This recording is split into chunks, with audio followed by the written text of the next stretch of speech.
Kalau kamu ke kampus atau ke kantor, mending ketinggalan HP atau ketinggalan dompet? Mungkin banyak yang jawab lebih mending ketinggalan dompet ya. Ya karena ketika dibutuhkan, hanya dengan HP kita tetap ngerasa aman. Misalnya buat beli sesuatu tanpa cash atau tanpa uang tunai atau cashless.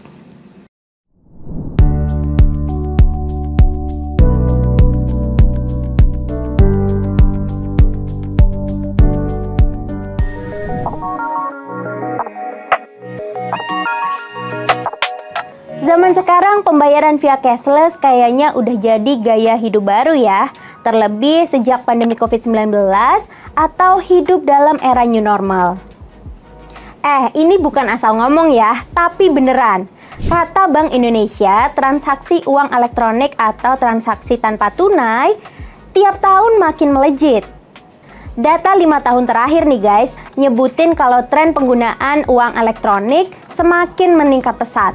Ya, artinya semakin banyak orang yang mulai beralih dan tertarik menggunakan transaksi elektronik sebagai pembayaran.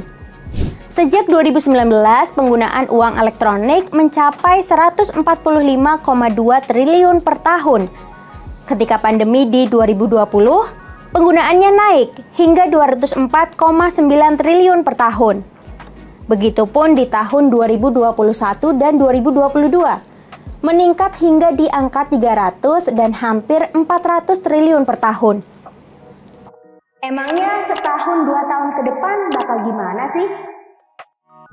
Di tahun 2023, Bank Indonesia memproyeksikan transaksi uang elektronik akan lebih naik lagi, yaitu hampir menyentuh angka di 500 triliun per tahun. Berarti nantinya bakal cashless semua dong. Sebelum itu, kita bahas dulu deh soal uang elektronik. Uang elektronik itu ada dua, yaitu chip base dan server base. Contoh uang elektronik berbasis chip base itu penyimpanannya dalam wujud kartu uang elektronik. Sementara uang elektronik berbasis server base itu yang biasa kita pakai via mobile atau online. Kenapa ya kok banyak orang pakai uang elektronik? Mungkin karena udah pasti praktis ya. Transaksi pembayaran nggak perlu repot bawa banyak uang tunai. Dan nggak ada lagi tuh kembalian dikasihnya permen. Udah gitu gampang banget buat transaksi massal yang nilainya kecil tapi frekuensinya lebih sering. Kayak buat belanja, beli tiket, bayar tol, dan fast food atau yang lainnya. Hemat waktu dan tenaga juga. Kalau mau beli pulsa, ya udah tinggal beli aja tanpa perlu ke counter. Di samping itu, pakai uang elektronik juga ngurangin salah hitung uang, apalagi kalau jumlahnya banyak. Jadi cukup perhatiin nominalnya aja sebelum kita menyetujui transaksi. Tapi di sisi lain ada risiko dan kekurangannya juga yang harus kita perhatiin guys.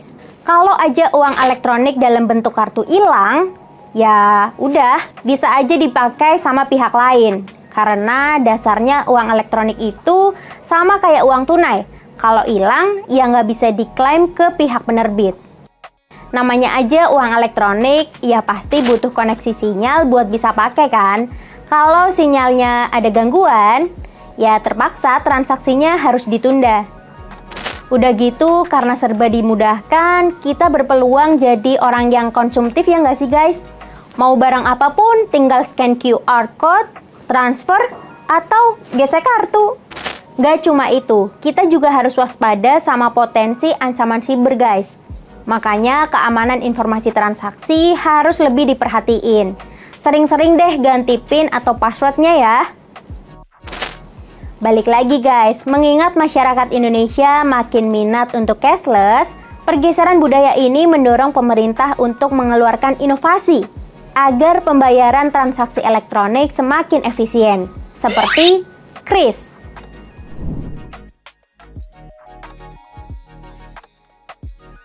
KRIS itu sejenis aplikasi uang elektronik berupa QR Code. Singkatnya, ketika kita mau bayar pakai uang elektronik, cukup scan QR Code-nya aja lewat HP.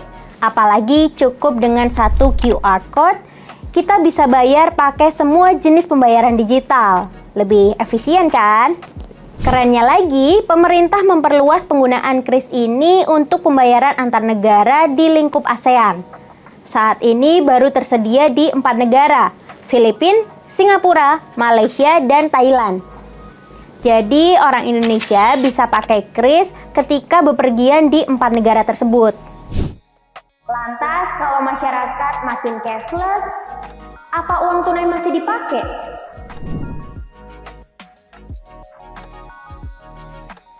Indonesia masih terbilang belum cashless semua kok. Artinya berada dalam proses menuju ke sana. Emang sih masyarakat dikasih banyak pilihan pembayaran yang semakin variatif. Buat anak muda kayak kita, mungkin akan lebih milih cashless ya. Ya karena sesuai kebutuhan. Tapi kalau buat generasi sebelum kita yang belum terlalu kenal teknologi, ya pasti masih pakai uang tunai buat transaksi sehari-hari, ya kan? Dengan perkembangan cashless, Bank Indonesia meyakini akan ada pengurangan transaksi tunai di masa depan. Namun, hal itu nggak akan bikin Indonesia ninggalin transaksi tunai. Ya karena secara budaya masih dibutuhin, terutama di momen hari raya atau untuk kegiatan sedekah atau berbagi.